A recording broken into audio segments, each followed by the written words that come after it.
Welcome back everyone to another video. If you're here to learn about openings, you're in a great place. Please subscribe, it helps out the channel so much, and I'm not want to waste your time, so let's get right into it. The first thing you need to know is that it is considered best to put your pawns into the center to control the center. 1 or 2 pawns into the center is basically the best thing. It controls the center. If they push, you can develop your knights. So that is the next biggest part. You need to develop your knights before your bishops and then bring your king to safety. So let's say we play knight out. They'll bring their knight out. We'll bring our knight out and they can bring their bishop out. It doesn't matter if you bring your bishops out before your knights, but we'll just say we do it. Bishop before the knight on this one. You can do 4 knights. That's a fine opening. It's the 4 knights opening. But you do not want to develop this bishop by pushing this pawn and blocking this one in. That is a very bad move because this bishop is very sad because it has no squares.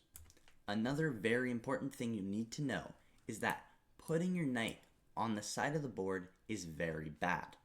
In this position, we'll say they bring their knight out and we play knight to a4. It does attack the bishop, but when the bishop goes back, your knight now only has 4 squares that it can possibly go to on the board. This one's guarded, this one is defended by a pawn, this one's defended by a bishop, so it really can only go back where it was. So that's a terrible move because when it's here, it has 8 squares that it can possibly go to, and it is twice as good. Let's just say my opponent castles, so we'll say I blocked my bishop in. It's not a real game, so it doesn't matter that much. We'll castle, they'll play h6, a very just normal move.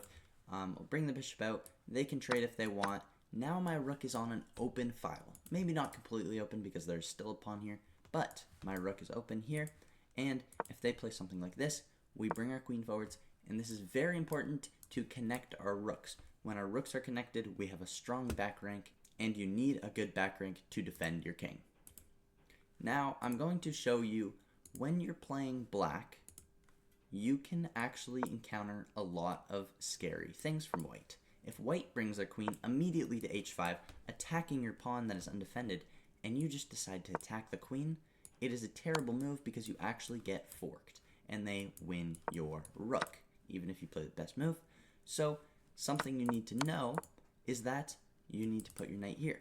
But this pawn is very undefended. At the start of the game, you can see the only pawn that isn't defended well is this f7 pawn by the king. Also, with white, it's the same, but with black, you have to be very careful because white has the moves, and you're actually reacting to white's moves because you're just developing your pieces, and white has an attack before you can even start to have an attack.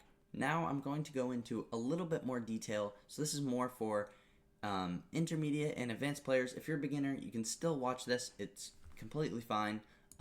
But we're going to go over a couple setup-based openings and then a couple theory-based openings. So first, a setup-based opening would be something like the London or the accelerated London. That would just be putting your bishop here first. It's the exact same thing. We'll say they just defend. We go here. They go something like c5, and we can play e3, sorry, not e6. That would be if you're black. We'll play c3, and after they go here, you should not take. You should play bishop b5 check. They can block with their knight, and now you have this cool pawn structure. You castled, you developed your bishops. You didn't develop this knight, but it is also eyeing on this. So sometimes you'll leave your knight here to develop it later, and you don't need to develop your knights first. You can develop your bishops first, but just for a very basic opening for beginners, it is very important. Bring your knights out, bring your bishops out, bring your king to safety, and just play chess. Another opening setup you can play for white is called the English. It starts off with c4. If your opponent plays there, you'll play g3, you'll bring your bishop out, and you'll control the center with your knight, your bishop, and you can just set up all your pieces, castle, and just play chess again.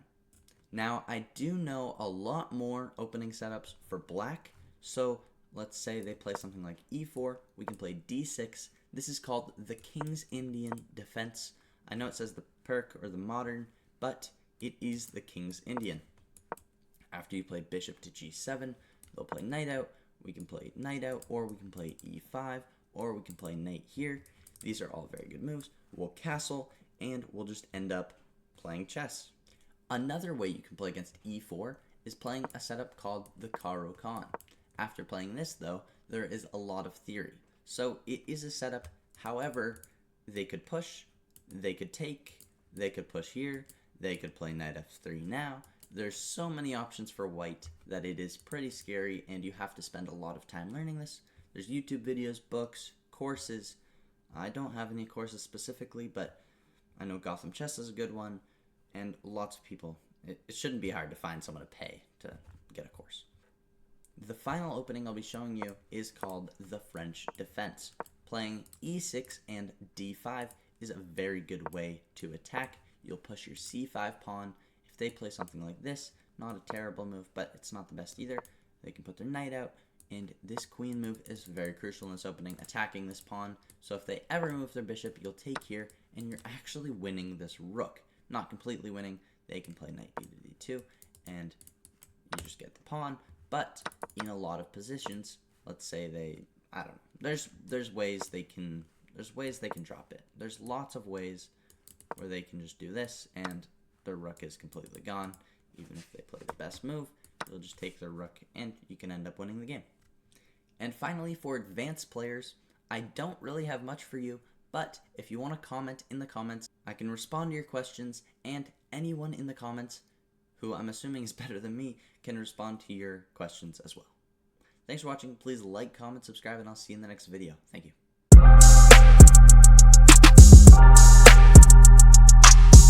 you.